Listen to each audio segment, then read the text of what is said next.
Bulletin का बाकायदा आगाज करेंगे इस अहम खबर से। पाक फौज और आर्मी चीफ के बारे में फेक न्यूज फैलाने वाले मजीद सोशल मीडिया अकाउंट पकड़े गए हैं।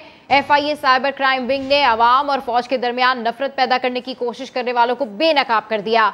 इंजीनियर नवीद नामी शख्स ने ट्विटर पर जारी वीडियो में दावा किया था कि आर्मी चीफ ने 14 अगस्त 2022 को लंदन में पाकिस्तानी सिफारत खाने में यौम आज़ादी की तकरीब में शिरकत की, जबकि हकीकत में ये वीडियो आर्मी चीफ के मई 2021 में होने वाले दौरे यूक्रेन की है।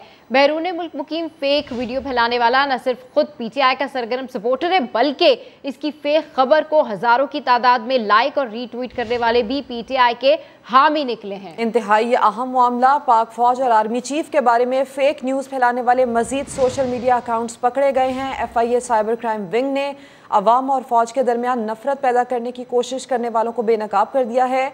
इंजीनियर नवीद नामी शख्स ने ट्विटर पर जारी वीडियो में दावा किया था कि आर्मी चीफ ने 14 अगस्त 2022 को लंदन में पाकिस्तानी सिफारत खाने में यौम आज़ादी की तकरीब में शिरकत की, जबकि हकीकत में ये वीडियो आर्मी चीफ के मई 2021 में होने वाले दौरा यूक्रेन की है। बैरून मुल्क मुकीम फेक वीडियो फैलाने वाला न सिर्फ खुद PTI का सरगर्म सपोर्टर है, बल्कि उसकी फेक खबर को हजारों की तादाद में लाइक और रीट्वीट करने वाले भी PTI के हामी निकले हैं। अहम इंकशाफात हो रहे हैं फेक वीडियो फैलाने वालों के बारे में। फेक न्यूज़ फैलाने वाला नवीद अफजल PTI का सपोर्टर और बैरून मुल्क मुकीम है। आर्मी चीफ से मंसूब फेक न्यूज़ को 64,000 सारिफीन ने लाइक किया। 9,000 से ज़ायद सारिफीन ने फेक न्यूज़ को रीट्वीट भी किया। फेक न्यूज़ आगे फैलाने वालों में अक्सर PTI के सपोर्टर हैं। झूठी खबरें फौज और अवाम में नफरत पैदा करने की मजमूम कोशिश हैं। बिल्कुल, पाक फौज और आर्मी चीफ के बारे में फेक न्यूज़ फैलाने वाले मजीद सोशल मीडिया अकाउंट्स पकड़े गए हैं। FIA साइबर क्राइम विंग की एक और बड़ी कार्रवाई सामने आई है। इंजीनियर नवीद नामी शख्स ने दावा किया था कि आर्मी चीफ ने 14 अगस्त 2022 को लंदन में पाकिस्तानी सिफारत खाने में आज़ादी की तकरीब में शिरकत की, जबकि हकीकत में ये वीडियो आर्मी चीफ के मई 2021 में होने वाले दौरे यूक्रेन की है। फेक न्यूज़ फैलाने वाला नवीद अफजल PTI का सपोर्टर है और बैरून मुल्क मुकीम है। गलत मंसूब की गई फेक न्यूज़ को 64,000 सार्फिन ने लाइक किया, 9,000 ने रीट्वीट किया। फेक न्यूज़ आगे फैलाने वालों में अक्सर PTI के सपोर्टर्स हैं। अब से कुछ दिनों कबल हमने देखा था कि पाक फौज के ख़िलाफ़ जो है वो ट्विटर पर ट्रेंड चलाया जा रहा था, फेक न्यूज़ जो है उसको फैलाया जा रहा था। तहम अब इस सारे मामले के ऊपर पीका ऑर्डिनेंस के तहत कार्रवाई की गई है, जिसमें इन लोगों के खिलाफ क्रैकडाउन किया गया है। इन लोगों को पकड़ा गया है जो कि ये ट्रेंड चलाने वालों में शामिल थे, फेक न्यूज़ फैलाने वालों में शामिल थे, और जिनमें सरफहरिस्त जो नाम सामने आया वो नवीद अफजल का नाम सामने आया। ये बैरून मुल्क मुकीम है और इस फेक न्यूज़ को कंडक्ट करने में मोस्टली PTI के जो वर्कर्स हैं वो उनके वर्कर्स शामिल हैं। इसको रीट्वीट करने में, इसको शेयर करने में, फेक न्यूज़ फैलाने में ये जो PTI हैं उनके वर्कर्स आगे हैं। तो पाक फौज और आर्मी चीफ के बारे में फेक न्यूज़ फैलाने वाले मजीद सोशल मीडिया अकाउंट पकड़े गए और उनके खिलाफ कार्रवाई का आगाज़ कर दिया गया है। सोशल मीडिया पर जारी प्रोपेगेंडा मुहिम से मुतालिक मजीद इंकशाफात सामने आ रहे हैं और इस बारे में तहकीकात भी की जा रही हैं। पाक फौज और आर्मी चीफ के बारे में फेक न्यूज़ फैलाने वाले मजीद सोशल मीडिया अकाउंट्स पकड़े गए हैं। FIA साइबर क्राइम विंग ने अवाम और फौज के दरमियान नफरत पैदा करने की कोशिश करने वालों को बेनकाब कर दिया है। इंजीनियर नवीद नामी शख्स है जिसने ट्विटर पर जारी वीडियो में दावा किया था कि आर्मी चीफ ने 14 अगस्त 2022 को लंदन में पाकिस्तानी सिफारत खाने में यौम आज़ादी की तकरीब में शिरकत की, जबकि हकीकत में ये वीडियो आर्मी चीफ के मई 2021 में होने वाले दौरा यूक्रेन की है। बैरून मुल्क मुकीम फेक वीडियो फैलाने वाला न सिर्फ खुद PTI का सरगर्म सपोर्टर है, बल्कि उसकी फेक खबर को हज़ारों की तादाद में लाइक और रीट्वीट करने वाले भी अक्सर PTI के हामी निकले हैं। इससे मुतालिक हम आपको ये भी बता दें कि आर्मी चीफ से मंसूब फेक न्यूज़ को 64,000 सारिफीन ने लाइक किया, 9,000 से ज़्यादा सारिफीन ने फेक न्यूज़ को रीट्वीट किया और फेक न्यूज़ आगे फैलाने वालों में PTI के सपोर्टर्स हैं। झूठी खबरें फौज और अवाम में नफरत पैदा करने की मजमूम कोशिश हैं। सोशल मीडिया पर प्रोपेगेंडा मुहिम जारी है। फेक न्यूज़ फैलाने वाला नवीद अफजल PTI का सपोर्टर और बैरून मुल्क मुकीम है। बात करते हैं इसी के ऊपर, हमारे साथ समा हेड ऑफ इन्वेस्टिगेशन यूनिट से जाहिद गशकोरी साथ हैं। जाहिद गशकोरी साहब, अब ये इंकशाफात तो सामने आ रहे हैं कि इस झूठी खबर फैलाने के पीछे, इस प्रोपेगेंडा मुहिम के पीछे कौन है? अक्सर सपोर्टर भी PTI के निकले हैं। मजीद क्या इंकशाफात सामने आ पाए हैं? आपके पास क्या तफसील है इसकी? देखिए, जो इन्वेस्टिगेशन आगे बढ़ रही है, कई अहम लोग हैं जो सोशल मीडिया पर ऐसे तस्दीक आमेज पोस्ट कर रहे थे जो कि कानून के जुमरे में आते थे, उनके खिलाफ कार्रवाई की जा रही है। ये दूसरे रिटायर्ड मेजर हैं जिनके खिलाफ केस फाइल किया गया है साइबर क्राइम का जो कानून है उसके अंदर। और ज़रा कि ये बताना है कि ये मुल्क से बाहर हैं, Rawalpindi FIA cyber crime wing ने इनके खिलाफ ये मुकदमा दर्ज किया है सेक्शन 20, 21 और 24 के तहत, जो कि एक बहुत ही ऐसा इल्ज़ाम है जिसके तहत उनकी इन्वेस्टिगेशन की जाएगी। इसमें अहम बात यह है कि उन्होंने ऐसा कॉन्टेक्ट पोस्ट किया था जनरल सरफराज अली जो कि शहीद हो गए थे एक वाक़े में, उसका जिक्र किया गया है FIR में। आपको मालूम होगा इससे पहले 2 दिन पहले एक मेजर रिटायर्ड नदीम डार के खिलाफ भी एक मुकदमा दर्ज किया गया था, तो वो भी पाक फौज के खिलाफ और चीफ ऑफ आर्मी स्टाफ के खिलाफ हद तक आमेज पोस्ट सोशल मीडिया पर उनके खिलाफ ये इल्ज़ाम है वो फैला रहे थे। तो उस पर वज़ारत दाखिला ने उनकी गिरफ्तारी की, उसे इजाज़त भी मांगी थी FIA ने। तो इसके अलावा ठीक है, इसके अलावा सर ठीक है, इसके अलावा जिस तरह आप बता रहे हैं कि और दीगर नाम भी सामने आ रहे हैं और दीगर लोगों को भी पकड़ा जा रहा है, इस पर बात करने के लिए हमारे साथ हमें ज्वाइन किया है ब्रिगेडियर हारिस नवाज साहब ने, आबिद लतीफ़ साहब ने। आप दोनों का शुक्रिया। हारिस नवाज साहब, जिस तरह से कुछ देर कबल आप गुफ्तगू कर रहे थे, आप बता रहे थे कि जो अवाम और फ़ौज है उनके दरमियान एक मोहब्बत का रिश्ता है और इनके दरमियान इस तरह से दूरी पैदा करके फेक न्यूज़ फैला के इसमें जो लोग भी शामिल हैं डेफिनेटली उनके खिलाफ कार्रवाई होनी चाहिए और अब कार्रवाई का आगाज़ कर दिया है। तो कैसे देख रहे हैं आप इस सारी सूरत हाल को? ये एक बहुत पॉजिटिव बात है। देखें, ये जो है ना, ये red line and nobody is allowed to cross the red line, इसलिए कि दुनिया में कोई भी किसी मुल्क की बात कर लें, वो अपने मुसल्लह अफवाज के बारे में कोई बात नहीं करते। इवन जहाँ इंडिया, जहाँ पर उनको लद्दाख में डंडों से मार मार के उनके फौजियों को चाइनीज ने मार दिया, कश्मीर में उनको इतनी मार पड़ रही है, फिर अनट्रेंड अनप्रोफेशनल फौज जो सिर्फ नाते कश्मीरी औरतों बच्चों को शहीद कर देते हैं, उनके बारे में उनके अवाम नहीं बोलती। और हमारी फौज जो एक लड़ाका फौज है, दुनिया इसको मानती है। प्रोफेशनल तरीके से हमारे चीफ आर्मी स्टाफ ने जिस तरीके से रद्दुल फसाद और ज़रबे अज़ और तकरीबन वहाँ से ख़त्म कर दी थी जब से अमेरिकन गए दोबारा कुछ स्टार्ट हुआ है, तो इन चीज़ों के साथ अगर कोई ऐसा एक मुहिम चलाई जाती, it is a planned move. 5th generation war में यही होता है और ये हमारी पॉलिटिकल लीडरशिप को समझना चाहिए। और ख़ास तौर पर PTI के जो लोग अभी नज़र आ रहे हैं सारे पकड़े गए हैं, आई विश के इनके खिलाफ प्रॉपर रेलिवेंट इंफॉर्मेशन लेके, डॉक्यूमेंट्स लेके, they should be sorted out. एग्जाम्पली punishment इसलिए देनी चाहिए कि ये आइंदा किसी को ये हिम्मत ना हो कि वो मुसल्लह अफवाज के बारे में बात करेगा। और फिर चीफ ऑफ आर्मी स्टाफ को दुनिया एक्नॉलेज करती है प्रोफेशनलिज्म को और उनकी पर्सनल रिलेशनशिप को उनके साथ। अभी आपके सामने UAE ने इतना बड़ा उनको कौमी एजाज दिया है, फिर सऊदी अरब में देख लें, मलेशिया देख लें, टर्की देखें, जहाँ भी जाते हैं उनको वेलकम किया जाता है, बड़ी अच्छी उनको दी जाती है। और फिर मुल्क के लिए क्या कुछ कर रहे हैं, जितने फंड्स लाए, चाहे वो PTI की गवर्नमेंट थी या अभी हुकूमत की है, here to talk, he keeps talking voluntarily. ये नहीं है कि वो he is worried about Pakistan इस चीज में। इसलिए मैं तो ये कहूँगा कि अगर जो पकड़े गए इनकी प्रूफ हैं, इनको एक अच्छे तरीके से सजा मिलनी चाहिए। लेकिन हारिस नवाज साहब, इसका मुस्तकिल हल क्या है ये भी सोचना होगा। आबिद लतीफ़ साहब, कोई भी प्रोपेगेंडा फैलाने के लिए सोशल मीडिया एक आसान हथियार बन चुका है। सानिहा लसबेला आपके सामने है, अब आर्मी चीफ के बारे में फेक न्यूज़ फैलाने का ये मामला है, इसका मुस्तकिल हल क्या होना चाहिए? जी देखिए, जैसे अभी ब्रिगेडियर साहब भी कह रहे थे कि ये रेड लाइन में क्रॉस नहीं करनी चाहिए, मैं समझती हूँ बात जो है ना वो रेड लाइन से आगे की चली गई है। जब इवन अब तो स्टेट की सेफ्टी, सिक्योरिटी और एग्जिस्टेंस है उसका सवाल पैदा होता जा रहा है, क्योंकि स्टेट पॉलिटिकल साइंस में हम पढ़ते हैं कि स्टेट जो है उसके 3 पिलर्स हैं, जुडिशरी, एक्सेक्यूटिव और पार्लियामेंट। तो आप देखिए कि ये तीनों जो इंस्टीट्यूशंस हैं, ये इनको बड़े सिस्टमैटिकली, बड़े तरीके से एक पॉलिटिकल क्रॉस के थ्रू, एक पॉलिटिकल एनार्की के थ्रू और एक इस तरह के नैरेटिव के थ्रू जो कि फेक न्यूज पे और डीप फेक्स पे और इस तरह की मिस इन्फॉर्मेशन, डिस इन्फॉर्मेशन पे बेस करता है, उस पे करके जो है लोगों को ओपिनियन लेस किया जा रहा है। और ये तीनों जो इदारे हैं जो स्टेट के पिलर्स होते हैं, ये तीनों मेरे ख्याल में उसका हदफ है। तो बात अब रेड लाइन से आगे चली गई है। दूसरी बात है, देखें, फ्रीडम ऑफ एक्सप्रेशन बहुत अच्छी चीज है, हर कॉन्स्टिट्यूशन इसको अलाउ करता है, अमेरिकन कॉन्स्टिट्यूशन भी इसको अलाउ करता है, ब्रिटिश का कॉन्स्टिट्यूशन भी अलाउ करता है, बट वहाँ पे गैग लॉज भी हैं, फ्रीडम ऑफ एक्सप्रेशन की लाइंस हैं और वो कुछ डिफाइन चीजें हैं कि जिनको आप क्रॉस नहीं कर सकते। तो यहाँ पे अब हमारे मुल्क में एक बड़ी अजीब सी बात है कि आप कुछ भी कह दें, आप कुछ भी कर दें, वो न्यूज बन जाता है। तो आई थिंक ये this is the right time कि जब इसको करना चाहिए। और साथ ये देखना चाहिए, देखिए इस वक्त हम किस स्टेज से गुजर रहे हैं। 70% ऑफ आपका बलोचिस्तान अंडर वाटर है, 30% रूरल सिंध आपका इस वक्त पानी के नीचे है, चित्राल में पुल टूट रहे हैं, नॉर्दर्न एरियाज में पुल टूट रहे हैं, नीलम वैली जो है वो अंडर वाटर है, आपका साउदर्न पंजाब जो है वहाँ पे ट्रिलियंस ऑफ रुपीस का नुकसान हो चुका है इन 2 दिनों के अंदर। और अगर हम अभी भी जो है वो हम पॉलिटिकल बिकरिंग के अंदर चल रहे हैं, तो हमें ये दोनों political side of the divide को इसको देखना चाहिए। और ये जो हमारी पॉलिटिकल प्राडो वॉर्स हैं, इससे हमें बाहर निकलना चाहिए। स्टेट को देखना चाहिए, पाकिस्तान को देखना चाहिए, पाकिस्तान की सिक्योरिटी को देखना चाहिए। और जो सबसे ज्यादा डैमेज हो रही है, सर बिल्कुल ठीक कह रहे हैं, स्टेट को देखना चाहिए, पाकिस्तान की सिक्योरिटी सबसे पहले और इंतहाई अहम है। इस अहम इशू के ऊपर हमारे साथ गुफ्तगू कर रहे थे हारिस नवाज साहब, आबिद लतीफ़ साहब और साथ साथ जाहिद गिशकोरी साहब, आपका शुक्रिया।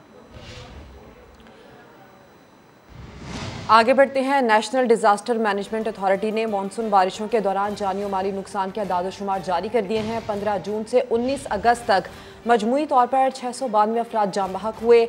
सबसे ज़्यादा अमवात बलूचिस्तान में हुई। सैलाब से सिंध में 159, जबकि पंजाब में 144, खैबर पख्तूनख्वा में 138 अमवात हुई। NDMA के मुताबिक सैलाबी रेलों से 2886 किलोमीटर सड़कों और 129 पुलों को भी नुकसान पहुंचा। बारिशों और सैलाब से 82,000 घरों को नुकसान पहुंचा है, जबकि 5 लाख से ज्यादा मवेशी भी सैलाब में बह गए।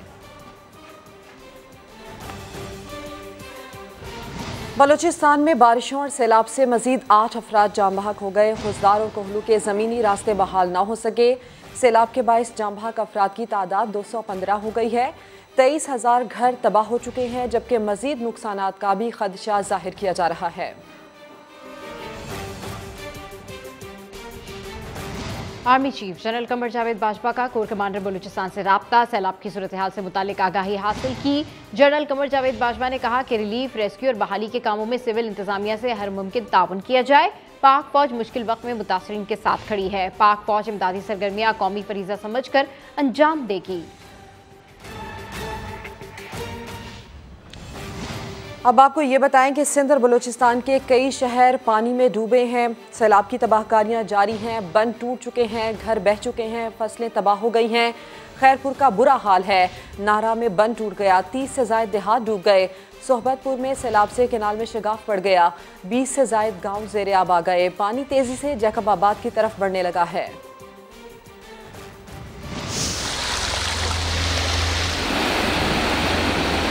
मानसून का तबाहकुन मौसम, बारिशें, सैलाब और डूबते खेत खलियान और आबादियां।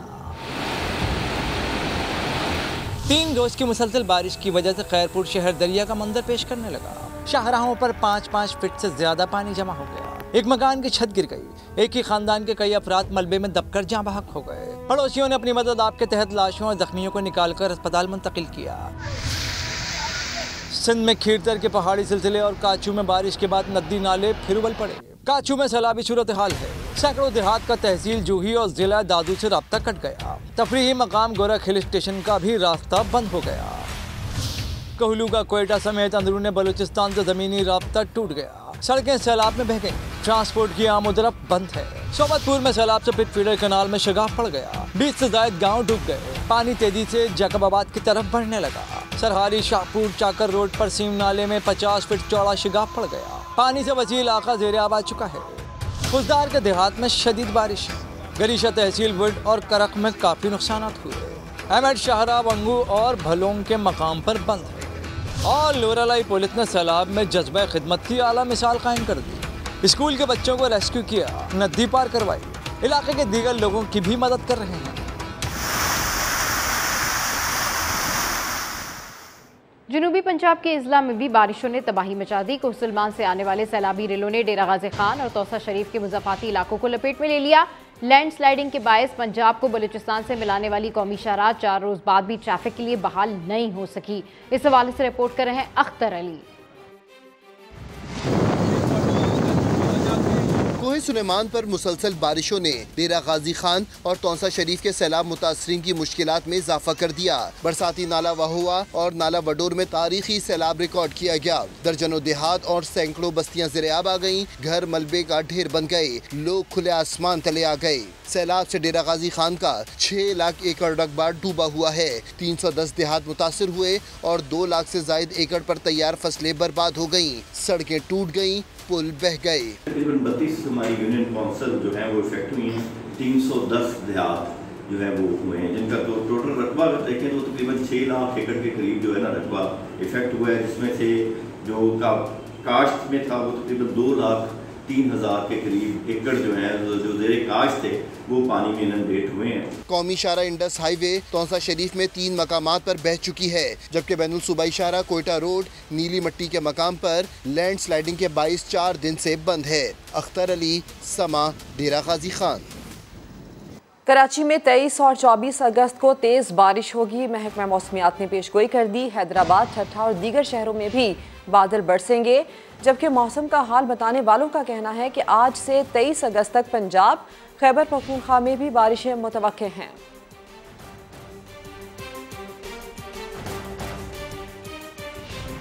तमाशे, इल्ज़ामात छोड़ें, नाम बताएं। वफाकी वज़ीर इत्तलात मरियम औरंगज़ेब कहती हैं इमरान खान बताएं। नून लीग और पीपल्स पार्टी से मुतालिक किन एजेंसीज ने रिपोर्ट दी? चीफ इलेक्शन कमीशन के बारे में गारंटी किसने दी थी?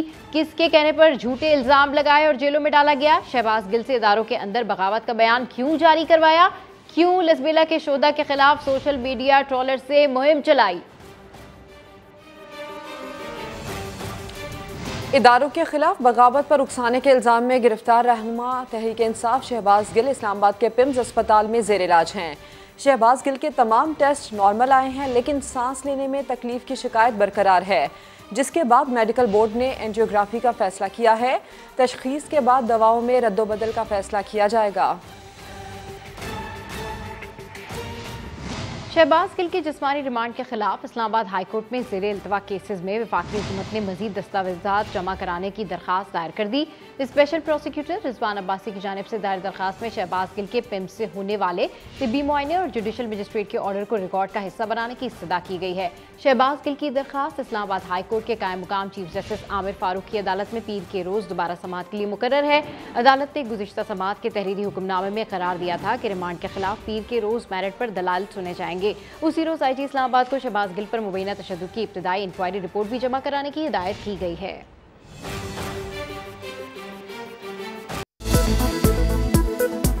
बलोचिस्तान में बारिशों और सैलाब से मजीद 8 अफराद जाँ बहक। खुजदार और कोहलू के ज़मीनी रास्ते बहाल ना हो सके। सैलाब से जाँ बहक अफराद की मजमूई तादाद 215 हो गई है। 23,000 घर तबाह हो गए। और कराची के इलाके गुलिस्तान जौहर ब्लॉक 13 में दिन दहाड़े डकैती। 3 डाकुओं ने भरे बाजार में शहरी को लूट लिया, 2 मोबाइल फोन्स और पर्स छीन लिया। शहरी ने शाह फैसल थाने में दरखास्त जमा करा दी।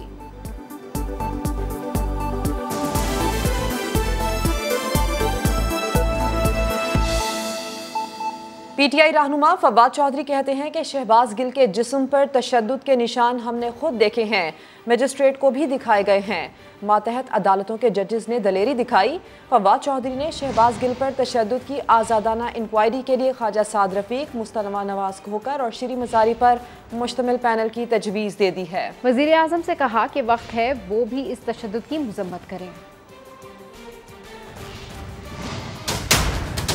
शहबाज गिल ने सबसे पहले मैजिस्ट्रेट के सामने अपनी जो कमीज है उसको उतार के दिखाया था कि उनके जो जिस्म के ऊपर नील है, और फिर जब बख्शी खाने में गए तो उन्होंने हमें दिखाया कि उनको किस तरह पीटा गया, और उन्होंने हमें बताया कि उनके ऊपर कितना जो है वो तशद्दुद किया गया। जस्टिस है इस्लामाबाद हाई कोर्ट के, वो अपने मैजिस्ट्रेट को देखें कि उन्होंने कितना स्टैंड लिया टॉर्चर के ऊपर। सुपीरियर जजेस जो हैं वो टॉर्चर के खिलाफ खड़े नहीं होंगे तो कौन खड़ा होगा? आप रिमांड दे रहे हैं बावजूद इसके कि इल्जामात हैं कि उनके ऊपर टॉर्चर किया गया। वो जब टॉर्चर का इल्जाम लगेगा वो पहले टॉर्चर इन्वेस्टिगेट करेगा। मैजिस्ट्रेट ने असल दिलेराना फैसला किया, और सुपीरियर जुडिशरी को अपने लोअर जुडिशरी से सीखना चाहिए। सुप्रीम कोर्ट का, हाई कोर्ट का जवाज ही खत्म हो जाता है अगर वो टॉर्चर के खिलाफ अदालतें जो हैं वो खड़ी नहीं होती। उज़्मा बुखारी जो कि मरियम नवाज की तर्जुमान है, बहुत ही मैं समझता हूँ सनसनीखेज बयान जो है उसने कल दिया। हम शहबाज गिल को इसलिए गिरफ्तार करना चाहते हैं कि हम उनसे बयान ले सकें कि इमरान खान ने उनसे ये बयान दिलवाया। और अगर आप इंडिपेंडेंट इन्वेस्टिगेशन चाहते हैं तो मुस्तफ़ा नवाज खोकर, साद रफीक और डॉक्टर शीरी मज़ारी के ऊपर ये पैनल बन जाए। जिन लोगों ने टॉर्चर किया है उनकी शक्लें सामने आनी चाहिए। और पंजाब असेंबली में हंगामा आराई और चौधरी परवेज इलाही पर मुबैना तशद्दुद का केस। नून लीग के 13 रहनुमाओं ने इस्लामाबाद हाई कोर्ट में हिफाजती जमानत की दरख्वास्त दायर कर दी। अता तारड़ का कहना है कि एक भी लीगी रुकन को गिरफ्तार किया तो आप लोग भी गिरफ्तार होंगे। सुहेल रशीद की रिपोर्ट। पंजाब असेंबली में हंगामा आराई और चौधरी परवेज इलाही पर मुबैना तशद्दुद के मुकदमे में नामजद 13 लीगी रहनुमा हिफाजती जमानत के लिए इस्लामाबाद हाई कोर्ट पहुँच गए। दरखास्त में पंजाब पुलिस को गिरफ्तारी से रोकने की इस्तदा कर दी। माउन खुसूसी अता तारड़ ने लीगी कारकुनों की गिरफ्तारी का नतीजा भी बता दिया। परवेज इलाही सरकार, आप पूरा जोर लगा लें, इंशाअल्लाह ताला अल्लाह ताला के फजल से हम सुरखरू होंगे और गरूर का सर नीचा होता है, आपको भुगतना पड़ेगा। जो आपने ये नई रविश इंतकाम की डाली है इसका खमियाजा आप और आपके साहबजादे भुगतेंगे। राना मशहूद और अवैस लगारी का कहना था कि पंजाब हुकूमत सियासी इंतकाम के बजाय सैलाब मुतासरीन की इमदाद पर तवज्जो दे। आज लोग झोलियां उठा उठा कर हुकूमत पंजाब को बदवाएं दे रहे हैं, कहीं हुकूमत नजर नहीं आ रही, क्योंकि हुकूमत का जोर अपने सियासी मुखालफीन की आवाज को दबाने पर है। बजाय इसके कि ये लोग जनूबी पंजाब और उन इलाकों में जाके और लोगों की इमदाद करें, ये इस वक्त मुकदमा बाजी के अंदर और अपनी पीटीआई की वोटर बेस को खुश करने के लिए, शहबाज गिल का मुकाबला करने के लिए ये हमारे खिलाफ पर्चे दे रहे हैं। लीगी रहनुमाओं की दरखास्त में रियासत और इंचार्ज थाना किला गुजर सिंह को फरीक बनाया गया है। कैमरामैन मोहम्मद हसीब के साथ सुहेल रशीद, समा, इस्लामाबाद। तहरीक इंसाफ की तरफ से पंजाब में हुकूमत बनाने के बाद सियासतदानों के साथ साथ ब्यूरोक्रेट्स के खिलाफ भी कार्रवाइयाँ जारी हैं। वज़ीर आला के इंतखाबात के दौरान मुस्लिम लीग नून का साथ देने के इल्ज़ाम में मुतादिद ऑफिसर्स के तबादले कर दिए गए और उनकी पोस्टिंग भी नहीं हो सकी। ज़राए के मुताबिक पीटीआई रहनुमा मियां असलम इकबाल की नाराजगी अफसरान की तब्दीली की वजह बनी। टीसी लाहौर उमर शेर चट्टा भी सियासी इंतकामी कार्रवाई की नजर हुए। Assistant commissioner city Adnan Rashid का तबादला किया गया लेकिन कहीं तकर्री ना हो सकी। असिस्टेंट कमिश्नर रायवंड लारेब असलम को भी तबादले के बाद तकर्री ना मिली और उनकी जगह मियां महमूद रशीद के भाई हामिद रशीद को एसी रायवंड तैनात कर दिया गया। असिस्टेंट कमिश्नर शालीमार कुरतुलैन को भी ओएसडी बना दिया गया। उनकी जगह चौधरी परवेज इलाही ग्रुप के इमरान सफदर को असिस्टेंट कमिश्नर कैंट तैनात किया गया है। मुस्लिम लीग नून की उम्मीदवार ने NA 118 ननकाना साहब से इमरान खान के कागजात नामजदगी मंजूर होने के खिलाफ हाईकोर्ट के इलेक्शन ट्रिब्यूनल में अपील दायर कर दी है। अपील हल्के से उम्मीदवार शिजरा मनसब खरल ने अपने वकील खालिद इसहाक एडवोकेट की वसातत से दायर की और मौक़िफ़ इख्तियार किया कि रिटर्निंग ऑफिसर ने हक़ाइक़ के बरक्स कागजात नामजदगी मंजूर किए। इमरान खान ने तोशाखाना से मिलने वाले तहफ़ को कौमी इदारों से छुपाया और रिटर्निंग ऑफिसर को औथ कमिश्नर से तस्दीक किए बगैर कागजात नामजदगी जमा करवाए। अपील कुनिंदा से इस्तदा की कि इलेक्शन ट्रिब्यूनल रिटर्निंग ऑफिसर के फैसले को कलअदम करार दे और इमरान खान को हल्का NA 118 से इलेक्शन में हिस्सा लेने के लिए नाअहल करार दे।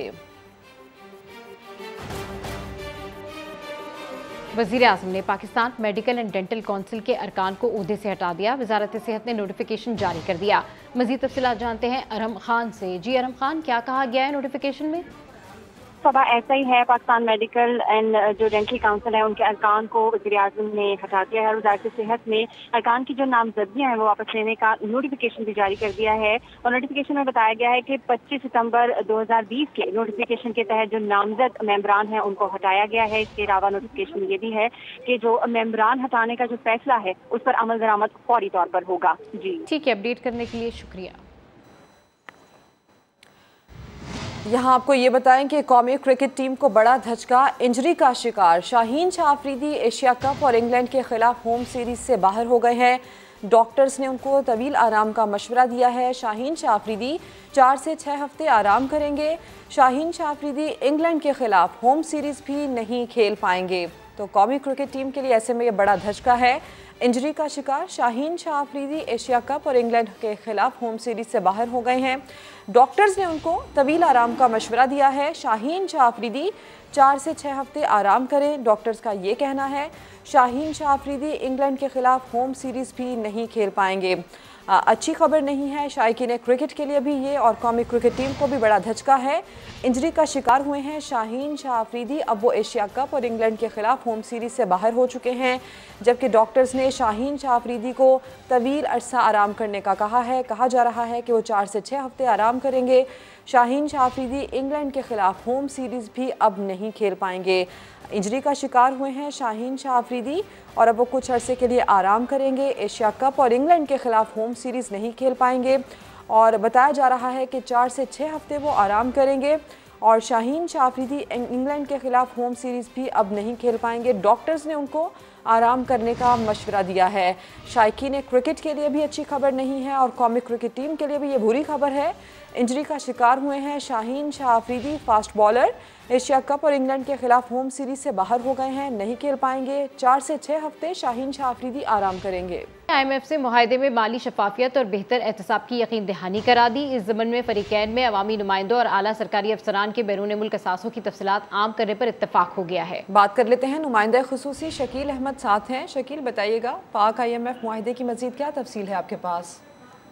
देखिए, IMF का जो एग्जीक्यूटिव बोर्ड है वो 29 अगस्त को पाकिस्तान के लिए अगली किस्त की मंजूरी देगा और जो इक्तिसादी जायजा मुकम्मल हुआ है उसकी मंजूरी देगा। लेकिन उससे पहले जो लेटर ऑफ इंटेंट साइन किया पाकिस्तान ने, उसमें करप्शन की रोकथाम, माली शफाफियत और बेहतर एहतसाब के लिए IMF को कुछ इकदाम की यकीन दहानी कराई गई है, जिसमें हुकूमत इलेक्ट्रॉनिक एसेट डिक्लेरेशन सिस्टम एक कायम करेगी और जिसके तहत जो अवामी नुमाइंदे हैं और जो सरकारी अफसरान हैं, ब्यूरोक्रेसी, उनके असासों की तफसीलात जो हैं वो पब्लिक की जा सकेंगी। अवामी नुमाइंदों और ब्यूरोक्रेसी के जो बैरून मुल्क असासों की तफसीलात हैं वो भी जारी होंगी और साथ साथ ग्रेड 17 से 22 के जो सरकारी मुलाजमीन हैं उनके बीवी बच्चों अहले खाना के असासों की तफसीलात भी पब्लिक की जा सकेंगी।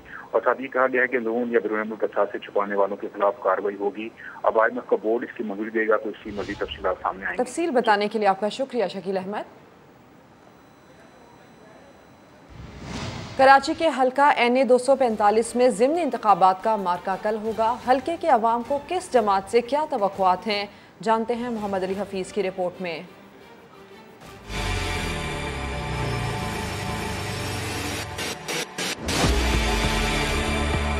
हम मौजूद हैं कराची में कौमी असम्बली के हल्के NA 245 में, जहां इस इतवार 21 अगस्त को ज़िमनी इलेक्शन होने जा रहे हैं।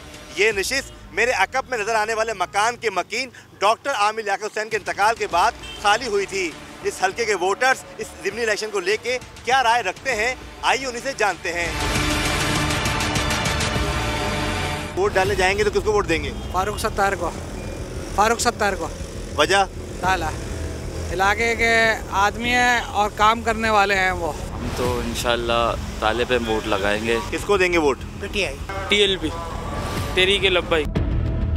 फारूक सत्तार को डालेंगे। किसको डालें? इसलिए कि कोई वो करेगा, गटर लाइन है, पानी है, इसकी कोई सहूलत नहीं मिल रही तो कैसे वोट देंगे?